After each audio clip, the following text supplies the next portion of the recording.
The massive alien ship appeared in Earth's orbit without warning. It was 3 times larger than any human spacecraft ever built, its dark metal surface gleaming under the sun's light. The ship looked like a giant sword floating in space, sharp and threatening. On Earth's orbital station, alarms were ringing everywhere.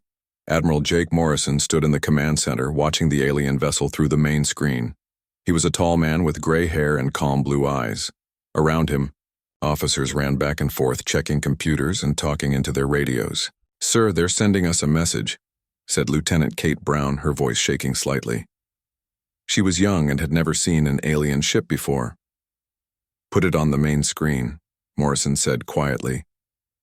The screen flickered, and suddenly they were looking at an alien face. The creature had pale blue skin, 4 eyes arranged in a diamond pattern, and a mouth full of sharp teeth. It wore a uniform covered in strange symbols. "I am Commander Zek of the Galactic Council of Zerath," the alien said. Its voice was cold and harsh. "Your primitive species will listen carefully to what I have to say."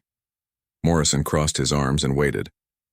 Behind him, Dr. Lisa Carter entered the command center. She was Earth's best scientist, a woman with short, brown hair and intelligent green eyes. She carried a tablet computer and looked very interested in seeing their first alien visitor. "Your planet Earth is now under the authority of the Galactic Council," Commander Zek continued. "You will surrender all weapons, disband your military forces, and accept our rule. You have 72 hours to comply with this order." Morrison stepped forward. "I'm Admiral Jake Morrison, Commander of Earth's Defense Fleet. Thank you for your message, but I'm afraid we must decline your offer." The alien's 4 eyes widened in surprise. "Decline? You do not understand, primitive creature. This is not a request. This is an order from beings far superior to your kind." "I understand perfectly," Morrison replied with a small smile. "You want us to give up our freedom? The answer is no." Commander Zek's face turned a darker shade of blue. "You dare refuse the Council? Do you know how many worlds we control? How many species bow before our power?" "I'm sure it's quite impressive," Morrison said, "but Earth is not interested in bowing to anyone." Dr. Carter moved closer to the screen, studying the alien carefully. She was taking notes on her tablet, recording everything about their visitor's appearance and technology. "You foolish humans think you can resist us?" Zek laughed, showing all his sharp teeth. "We have conquered civilizations that were thousands of years older than yours. What can you possibly do against our might?" "We'll figure something out," Morrison said simply. The alien leaned forward, his face filling the screen. "Very well. In 72 hours, Admiral Corex will arrive with the Hegemony Fleet. He will bring 200 warships to teach your species about the price of defying the Council. When your cities are burning and your people are begging for mercy, remember that you chose this fate." The transmission ended and the screen went black. The command center was completely silent for a moment. "Well," Morrison said, turning to face his officers, "I guess we'd better get ready for company." Lieutenant Brown looked terrified. "Sir, did he say 200 ships? We only have 30 vessels in our entire fleet." "That's true," Morrison nodded. "Dr. Carter, what did you think of our new friend?" Lisa Carter looked up from her tablet. "Fascinating. Their technology is clearly advanced, but not as much as they want us to believe. The way their ship moves, the energy readings I'm getting, they're maybe 50 years ahead of us, not thousands. Can we fight them?" asked Captain Alex Turner, who had just arrived in the command center. He was the commander of Earth's flagship, a strong man with dark hair and serious brown eyes. Morrison looked out at the stars through the observation window. "Captain Turner, in your opinion, what's the most dangerous animal on Earth?" Turner looked confused by the question. "Sir?" "Humor." "Me? Well, I suppose a tiger or a shark." "Wrong," Morrison said. "The most dangerous animal on Earth is a human being who's protecting something they love." He turned back to face the room. "Dr. Carter, I want you to scan that alien ship. Learn everything you can about their technology. Captain Turner, contact." General Patricia Walsh at Earth Command. Tell her we need to mobilize everything we have. Everything, sir? Turner asked. Everything. Every ship, every weapon, every person who's willing to fight. And contact the factories, tell them to start building more ships. We have 72 hours to prepare for the biggest fight in human history. Dr. Carter was already working on her tablet. Admiral, I'm detecting some interesting energy patterns from their ship. If I could study them more closely. Do whatever you need to do, Doctor. We're going to need every advantage we can get. General Patricia Walsh appeared on a communication screen. She was a tough woman with short gray hair and steel gray eyes. Admiral Morrison, I just heard about our visitors. How bad is it? 200 alien warships in 3 days, General. How's that sound to you? Walsh smiled grimly. Like Tuesday, what do you need? I need you to contact every military leader on the planet. Tell them this isn't just about America or any one country anymore. This is about Earth. This is about humanity. Understood. What else? Morrison looked around the command center at all the worried faces. Tell them that some aliens think humans are weak and primitive. Tell them that these aliens expect us to surrender without a fight. He paused. And tell them that we're about to show the galaxy what happens when you threaten a human's home. Over the next few hours, Earth transformed. In military bases around the world, soldiers prepared weapons and equipment. In shipyards, workers began building new spacecraft at record speed. In laboratories, scientists like Dr. Carter studied the alien ship, learning its secrets. But most importantly, ordinary people made an extraordinary choice. Teachers, doctors, farmers, and factory workers all volunteered to help defend their planet. They didn't understand alien technology or space warfare, but they understood something else. Their children's future depended on what happened in the next 72 hours. Admiral Morrison stood on the observation deck, watching Earth's small fleet prepare for battle. Captain Turner joined him. Do you really think we can win, sir? Turner asked quietly. Morrison smiled. Captain, those aliens have conquered many worlds, but they've never fought humans before. They don't understand what makes us different. What makes us different? When they fight for conquest and glory. When we fight for home. 3 days passed quickly. Admiral Corex sat in his command chair aboard the massive flagship of the hegemony fleet. He was much larger than Commander Zek, with dark purple skin and 6 arms. His uniform was covered in medals showing all the worlds he had conquered. Around his ship, 199 other warships waited in perfect formation. Each ship was huge and powerful, armed with weapons that could destroy entire cities. Corex had used this fleet to crush 20 different species. Today would be no different. Admiral, his aide said, we are approaching the human system. Their planet should be visible soon. Corex smiled, showing his pointed teeth. Excellent. Have they surrendered yet? No, sir. Our scouts report that the humans are still refusing to submit. Foolish creatures. Corex laughed. They will learn.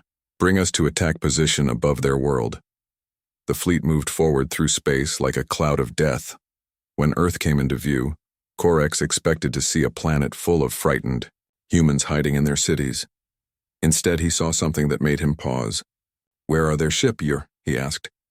His aide checked the scanners. Sir, we detect only 30 human vessels. They are maintaining distance from their planet, moving in a wide circle. Corex stood up from his chair. 30 ships? That's their entire fleet? Yes, sir. They appear to be very small compared to our vessels. Corex began to laugh. 30 tiny ships against 200 warships? This will be over in minutes. Signal the fleet. We will destroy their pathetic navy first, then bombard their planet until they surrender.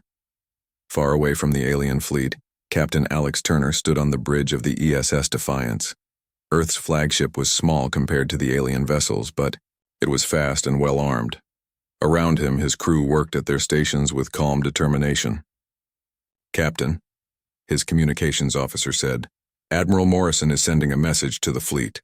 Turner nodded. Put it through.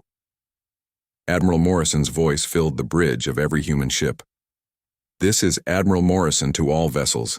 In a few minutes, we will engage the enemy. Remember why we're here. We're not fighting for glory or conquest. We're fighting for every child on Earth. We're fighting for the future of humanity." Turner looked at his crew. They were young men and women from all over Earth. Some were experienced soldiers. Others were civilians who had volunteered just days ago. But they all had the same look in their eyes. They were ready to do whatever it took. "The enemy thinks we are weak because we are few," Morrison continued. "They think we will run when the fighting gets hard. They are about to learn something about humans that the galaxy has never seen before." On the alien flagship, Admiral Corex watched the human ships through his main screen. "They're actually coming toward us," he said in disbelief. "These primitives are going to attack." "Sir, should we prepare for battle?" his aide asked. "Battle?" Corex laughed again. "This isn't a battle. This is target practice. All ships, open fire when the humans come within range. Let's end this quickly." The space between Earth and the alien fleet suddenly filled with energy beams and missile explosions. The alien ships fired their powerful weapons at the approaching human vessels. Several human ships were hit immediately, their shields flashing as they absorbed the damage. But the human ships didn't slow down. They didn't turn around. They kept coming. Captain Turner watched as the ship next to his took a direct hit. The vessel was badly damaged but still fighting. "All weapons target the alien flagship," he ordered. "Sir, our weapons can't penetrate their shields," his weapons officer reported. "Then we'll have to get closer," Turner said calmly. Dr. Lisa Carter was monitoring the battle from Earth's orbital station. She had spent the last 3 days studying the alien technology and making modifications to human weapons and shields. Now it was time to see if her work would make a difference. "Admiral Morrison," she said into her communicator, "the alien shields have a weakness. Their energy frequency cycles every 30 seconds. If you time your attacks correctly, you can break through." Morrison received the message just as his ship took heavy damage.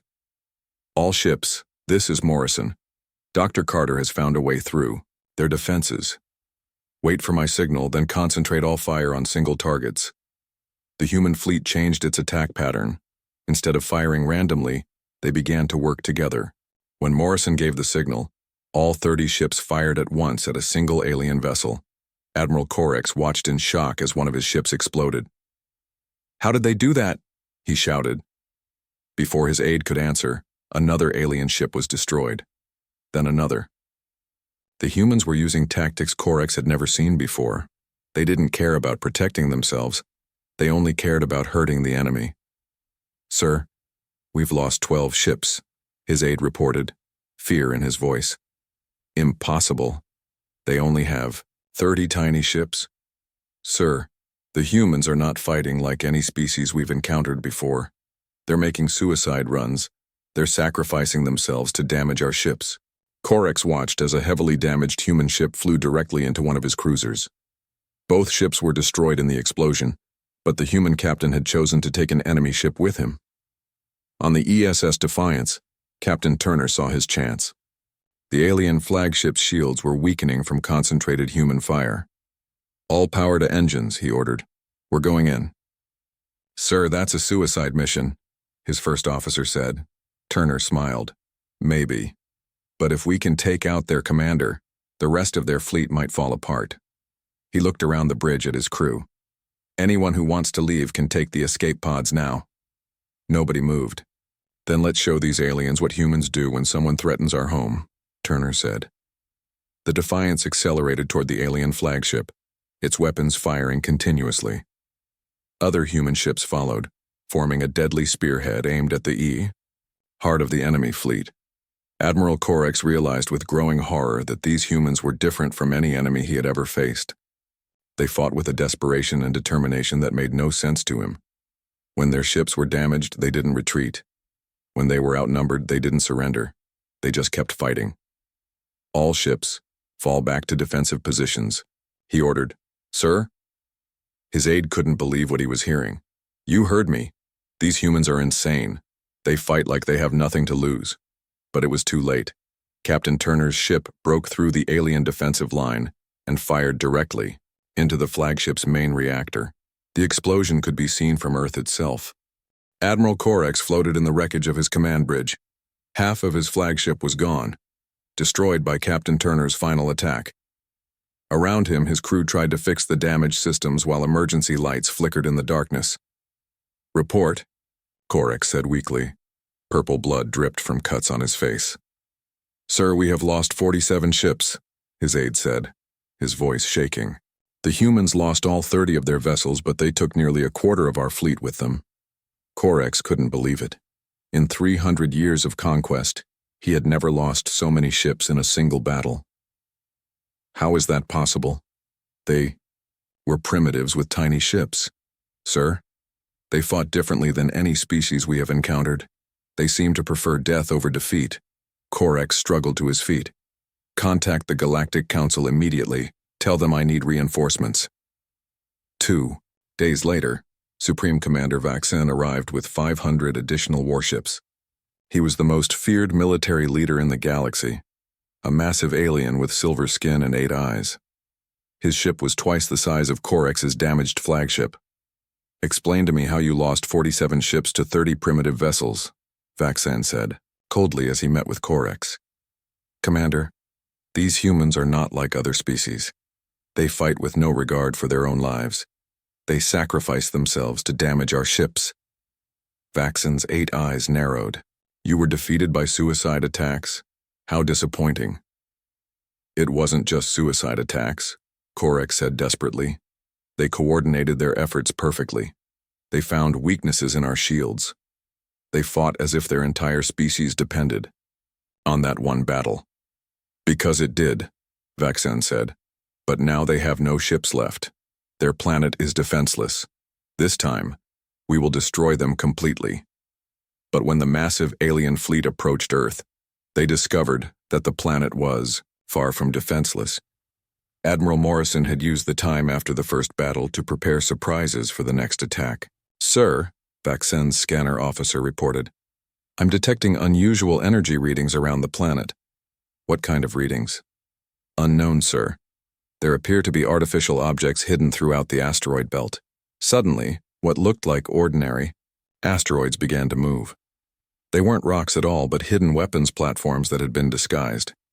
Massive railguns emerged from the moon's surface, and Earth's orbital debris began to form into defensive positions. General Patricia Walsh sat in the command center deep underground on Earth. Around her, officers from every nation worked together to coordinate the planet's defense. The room was filled with screens showing the approaching alien fleet. "All defensive platforms prepare to engage," Walsh ordered. "Moonbase, charge the railguns. Orbital stations, activate the debris field." Dr. Lisa Carter stood beside her, watching the tactical displays. "General, I've finished analyzing the wreckage from the first battle. Their ships have a critical weakness in their power systems." "What kind of weakness?"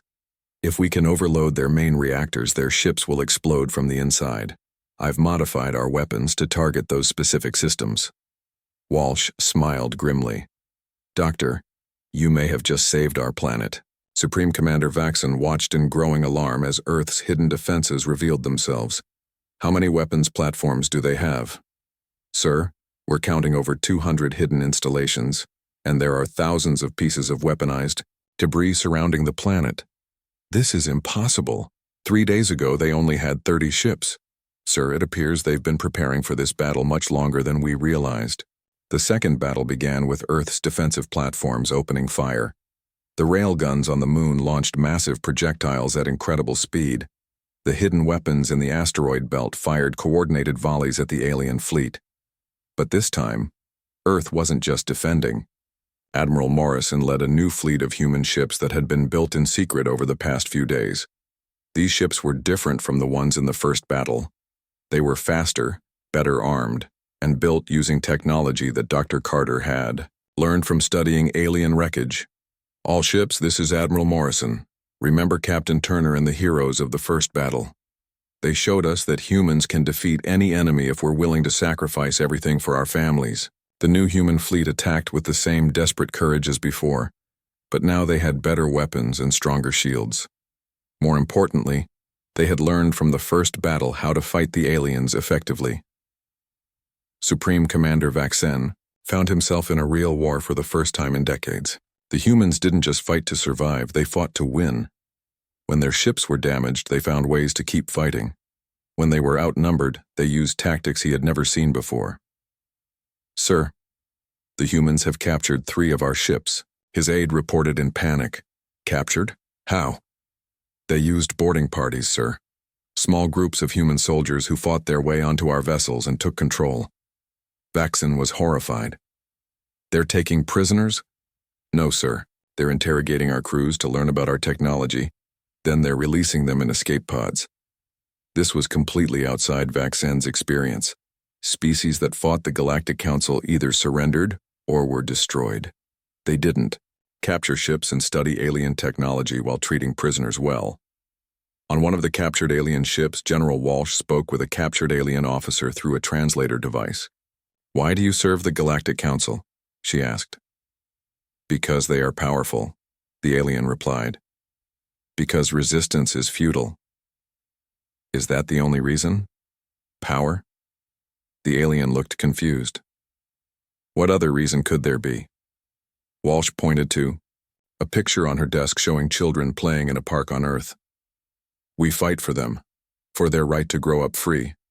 What do you fight for?" The alien stared at the picture for a long time without answering. As the battle continued, more alien ships were destroyed or captured. Supreme Commander Vaxen realized that he was not just losing ships, he was losing the war.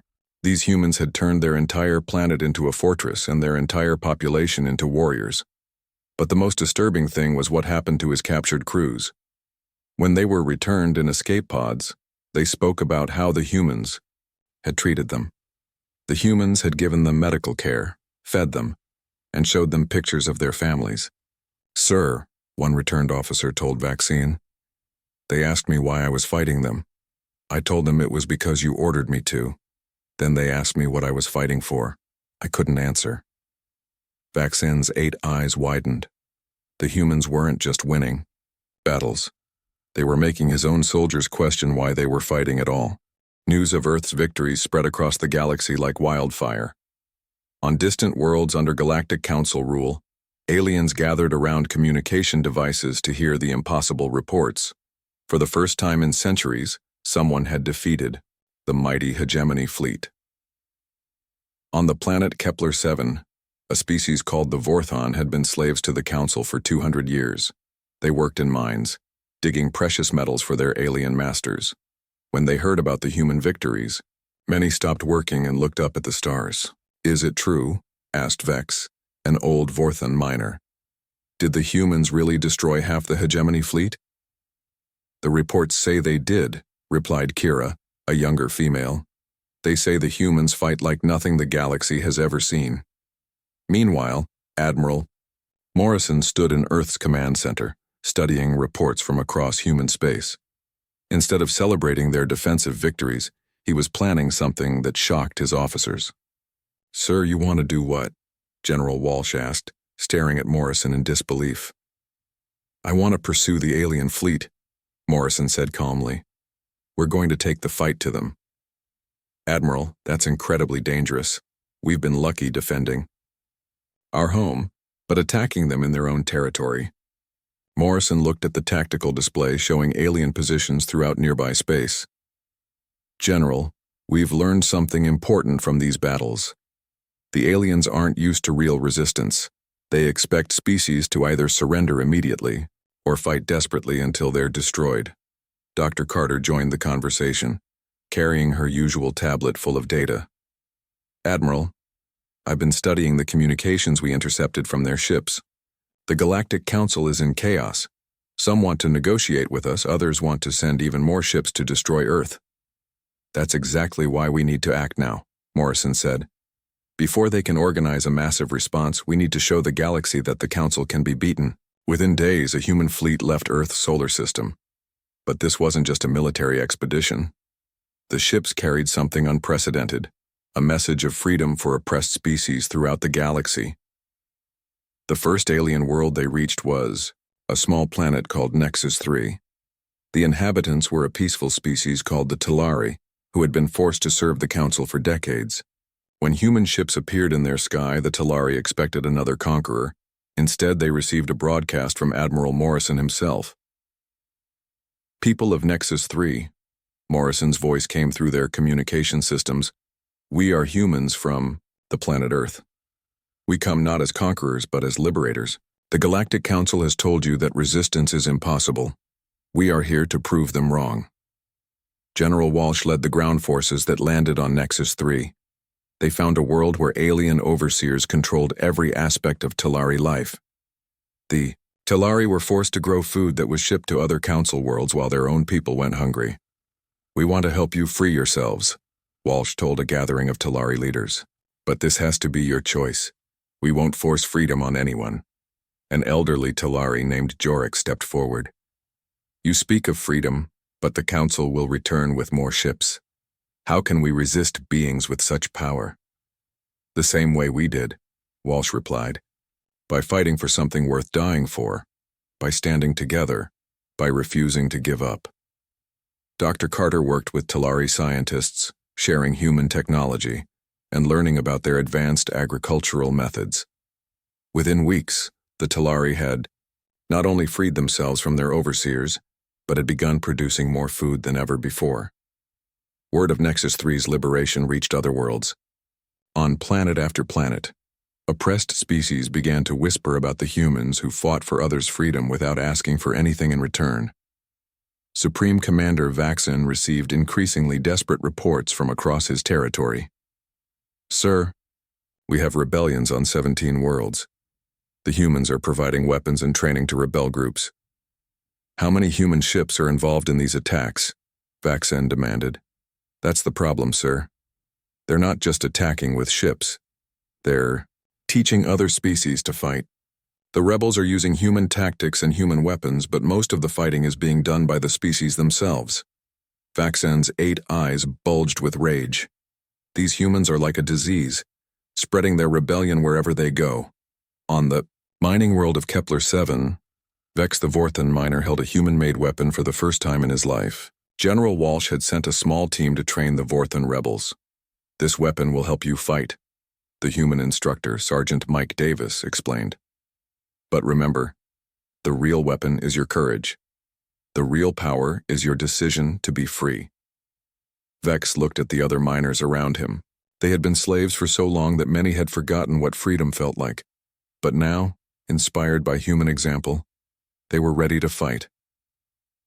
"Why do you help us?" Vex asked Sergeant Davis. "What do humans gain from our freedom?" Davis smiled.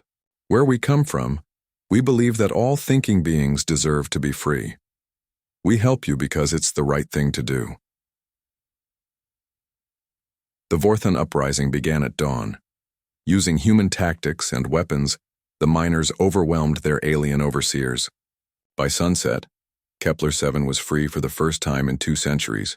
Similar scenes played out across dozens of worlds. The human fleet moved from system to system, not conquering, but liberating. Each freed world sent representatives to join the growing coalition. Dr. Carter found herself working with scientists from 12 different species, all sharing knowledge and technology. "This is incredible," she told Admiral Morrison during one of their regular communications. "We're not just winning battles, Admiral. We're building something completely new." Back on Earth, Morrison watched reports flooding in from across the galaxy. Worlds that had been under Council control for centuries were declaring independence. Species that had never known freedom were forming their own governments. But the most surprising reports came from captured Council soldiers. Many were asking to defect to the human coalition. They had seen how humans treated prisoners and liberated populations, and they wanted to be part of something that fought for principles instead of power. "Admiral," General Walsh reported, "we have over 3,000 alien volunteers who want to join our forces. They're willing to fight against their former commanders." Morrison nodded thoughtfully. "General, I think we're beginning to understand why no species has ever successfully rebelled against the Council before."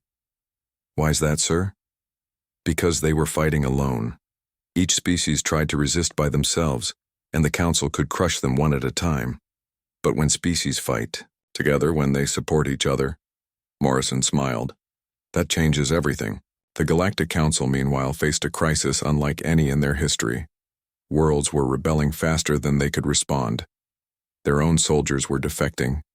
And at the center of it all were the humans, who seemed to turn every battle into a recruiting opportunity for their cause. Council leader Zephyr called an emergency meeting. The human problem has grown beyond our ability to contain it militarily. They are not trying to conquer our territory. They are trying to destroy our entire system of control. Then what do you suggest? Asked another council member. We must gather every ship, every weapon, every loyal soldier we have left. We will strike at the heart of this rebellion. We will destroy Earth itself and end this threat once and for all. The largest fleet in galactic history approached Earth's solar system. 2,000 alien warships moved through space like an army of metal giants. At their head flew the Council's ultimate weapon, a massive ship called the Destroyer that was larger than a small moon. Council leader Zephyr stood in the Destroyer's command center, his forearms crossed as he watched Earth grow larger on the main screen. Around him, representatives from every species still loyal to the Council waited for his orders. Today we end this rebellion, Zephyr announced. Today we destroy the humans and their foolish dream of freedom. All species will see what happens to those who defy the Council. But as the alien fleet drew closer to Earth, they discovered that the solar system had changed dramatically. Hundreds of ships from dozens of different species floated in formation around the human homeworld. Vorthan, miners fought alongside Talari farmers. Former Council soldiers stood with their new human allies. Admiral Morrison stood on the bridge of the new flagship ESS Unity, named in honor of the coalition they had built. Around him, officers from 12 different species worked at control stations. The bridge itself had been designed to accommodate beings of all shapes and sizes. Admiral, reported Lieutenant Sarah Kim, the human communications officer. We're receiving messages of support from liberated worlds across the galaxy. Over 50 species have pledged to fight alongside us. Dr. Lisa Carter looked up from her science station. Admiral, I'm detecting massive energy readings from their lead ship. It's some kind of planet-killer weapon. Morrison nodded calmly. Expected. Dr. Carter, are the modifications ready? Yes, sir. Every ship in our fleet has been equipped with the harmonic disruptor technology we developed from studying their systems. General Patricia Walsh's voice came through the communication system from the command center on Earth. Admiral, ground. Defenses are ready. If any of their ships get through, we'll be waiting.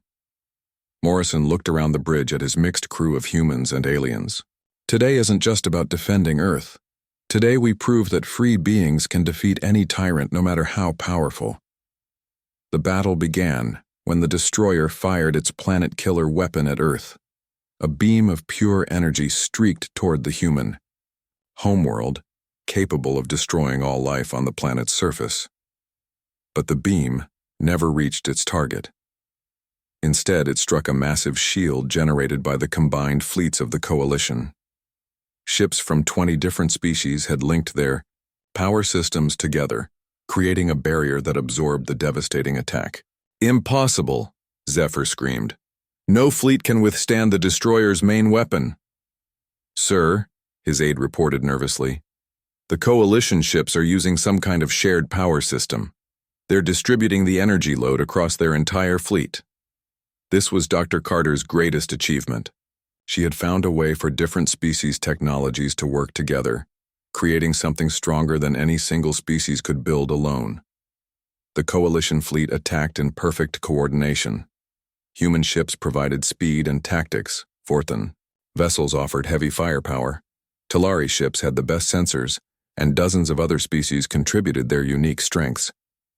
Admiral Morrison watched as the battle unfolded around Earth. All ships remember that we're not just fighting for victory. We're fighting to prove that freedom is stronger than tyranny. But the most important battle was happening inside the Council fleet itself.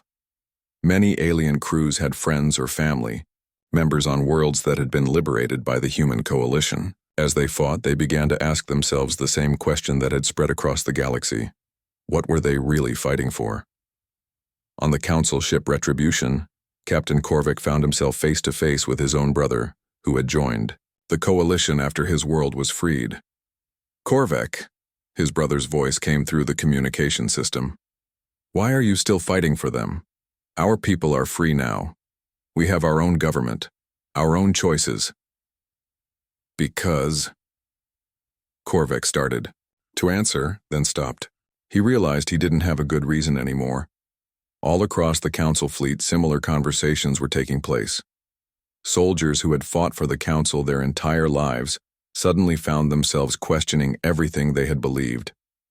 The battle turned when the first Council ship switched sides. Captain Korvek made the decision to join his brother and fight for freedom instead of oppression. His crew agreed, and the ship turned its weapons on the Council fleet. What's happening? Zephyr demanded as more and more Council ships stopped fighting or switched sides entirely. Sir, our forces are deserting. They're saying they won't fight against their own freed homeworlds. Within hours, the mighty Council fleet had fallen apart. Some ships continued to fight for Zephyr, but most either retreated or joined the coalition. The destroyer found itself alone, surrounded by the combined fleets of free worlds. Morrison opened a communication channel to the destroyer. Council leader Zephyr, your fleet is defeated. Your empire is crumbling. Surrender now and we will guarantee your safety. Never, Zephyr screamed. I will destroy you all before I surrender to primitives. But even as he spoke, his own crew was making a different choice, led by Supreme Commander Vaxon, who had finally understood what the humans were really fighting for. The crew of the destroyer mutinied against their leader. Zephyr, Vaxon said as he entered the command center with loyal guards. This war is over. The age of the Council is finished. Dr. Carter was amazed by what happened next. Instead of executing their former leaders, the coalition chose to put them on trial. Representatives from all the freed worlds would decide their fate according to laws they created together. This is unprecedented, she told Morrison as they watched the surrender ceremony. In all of galactic history, no conqueror has ever treated defeated enemies with such fairness. Morrison smiled. Doctor, that's because we're not conquerors. We never were. 6 months later, the first Galactic Assembly met on a space station built cooperatively by dozens of species. Each world had an equal vote, regardless of size or power. The station itself was a symbol of what they had achieved, different technologies and cultures working together to create something beautiful. Admiral Morrison addressed the assembly on its opening day. Fellow beings of the galaxy, we have learned something important. No species is too small to make a difference. No voice is too quiet to be heard.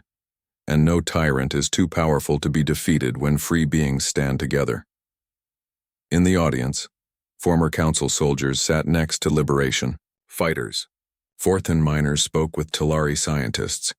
Humans worked alongside dozens of other species, all contributing to their new government.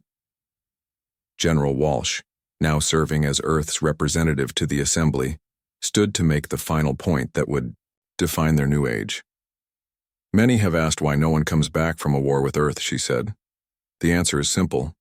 They don't come back because they choose to stay. They choose to help us build something better than what they left behind.